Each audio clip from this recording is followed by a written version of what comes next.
Assalamualaikum warahmatullahi wabarakatuh.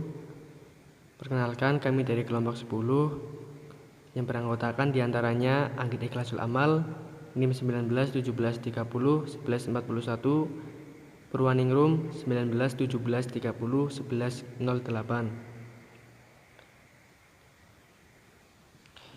Makalah ini disusun guna memenuhi tugas terstruktur mata kuliah Filsafat Hukum Islam, dosen pengampu Muhammad Iqbal Julian Sahjen, MH.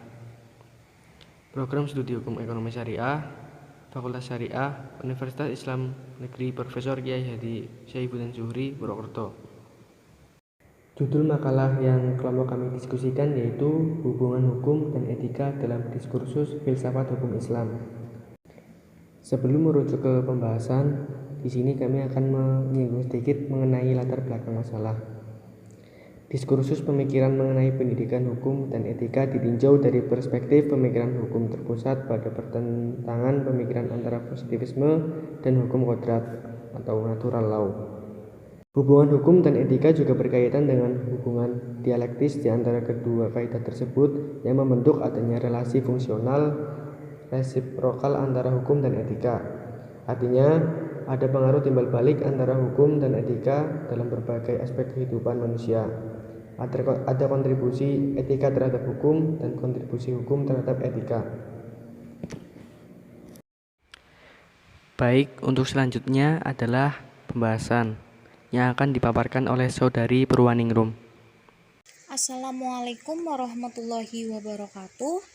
Perkenalkan, nama saya Purwaningrum, NIM 08.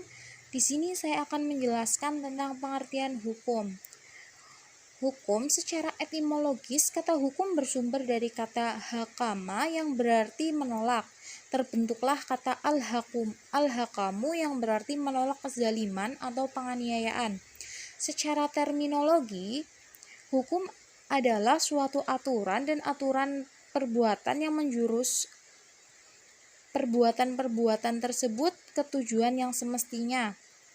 Jika kata hukum bila disandingkan dengan Islam, maka yang dimaksud hukum Islam adalah kitab Allah yang berkaitan dengan perbuatan manusia atau mukallaf, baik berupa perintah, larangan maupun ketetapan-ketetapan hukum kausalitas.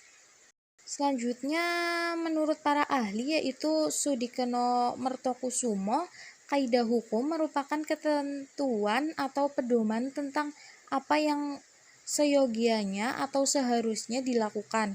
Dilihat dari lingkup pengaturannya, hukum adalah keseluruhan peraturan-peraturan di mana tiap-tiap orang yang bermasyarakat wajib mentaatinya. Menurut Schelling, hukum berkaitan dengan usaha untuk mewujudkan nilai-nilai tertentu.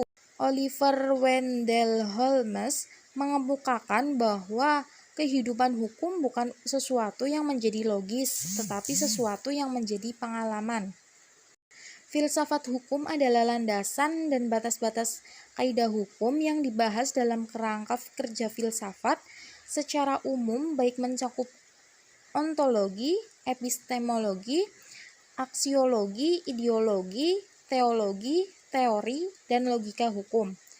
Objek filsafat hukum memiliki rentan panjang dalam aras sejarah dan aras perdebatan tematik yang mengerucut dalam suatu rumusan hipotesis. Yang selanjutnya itu pengertian etika. Secara bahasa, kata etika lahir dari bahasa Yunani ethos yang artinya tampak dari suatu kebiasaan. Dalam hal ini yang menjadi perspektif objeknya adalah perbuatan, sikap, atau tindakan manusia. Pengertian etika secara khusus adalah ilmu tentang sikap dan kesusilaan suatu individu dalam lingkungan pergaulannya, yang kental akan aturan dan prinsip terkait tingkah laku yang dianggap benar. Sedangkan pengertian etika secara umum adalah aturan, norma, kaidah, ataupun tata cara yang biasa digunakan sebagai pedoman atau asas suatu individu dalam melakukan perbuatan dan tingkah laku. Penerapan norma ini sangat erat kaitannya dengan sifat baik dan buruknya individu di dalam bermasyarakat. Secara metodologis, tidak setiap hal menilai perbuatan dapat dilakukan secara sebagai etika. Etika memerlukan sikap kritis, metodis, dan sistematis dalam melakukan refleksi. Karena itulah etika merupakan suatu ilmu. Sebagai suatu ilmu, objek dari etika adalah tingkah laku manusia. Akan tetapi berbeda dengan ilmu-ilmu lain yang meneliti juga tentang tingkah laku manusia. Etika mewakili sudut pandang normatif. Maksudnya, etika melihat dari sudut baik dan buruk terhadap perbuatan manusia sebagai cabang filsafat yang membicarakan tingkah laku manusia. Etika memberikan standar atau penilaian terhadap perilaku tersebut. Sekian dari saya, terima kasih. Saya kembalikan kepada Mas Anggit. Hubungan antara hukum dan etika. Dalam kajian hukum barat, antara hukum dan etika memang mempunyai kaitan erat. Tetapi hukum tidak sama dengan etika. Hukum mengikat semua orang sebagai warga negara, tetapi etika hanya mengikat orang sebagai individu. Al-Zairin dalam buku Demokrasi Pancasila menyatakan bahwa hukum tanpa moral adalah kezaliman. Moral tanpa hukum adalah anarki atau utopia yang menjurus pada kebinatangan. Hanya hukum yang dapat dipeluk oleh kesusilaan dan berakar pada kesusilaan yang dapat mendirikan manusia. Menurut Muslihuddin, hukum tanpa keadilan dan moralitas bukanlah hukum dan tidak bisa bertahan lama. Sistem hukum yang tidak memiliki akar substansi pada keadilan dan moralitas pada akhirnya akan terpental. Sedangkan menurut Rasjidi, hukum dan moral berdampingan, karena moral harus berdampingan karena moral adalah pokok dari hukum. Hukum secara jelas didefinisikan seperangkat aturan yang mengikat yang diterapkan kepada setiap orang.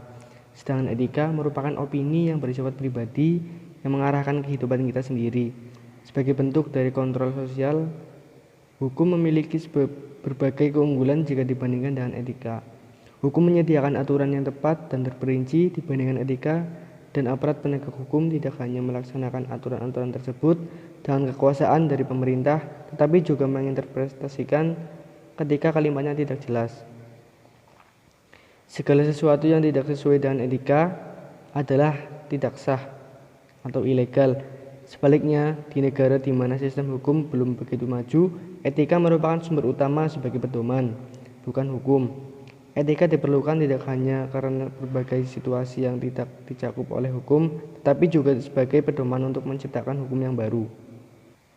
Dengan demikian, hubungan antara etika dan hukum sesuai dengan moto sebagai berikut. If it's legal, then it's morally okay. Atau jika sesuatu adalah legal, maka secara moral adalah legal. Demikian pemaparan diskusi dari kelompok kami. Kurang lebihnya mohon maaf. Sekian, terima kasih. Wassalamualaikum warahmatullahi wabarakatuh.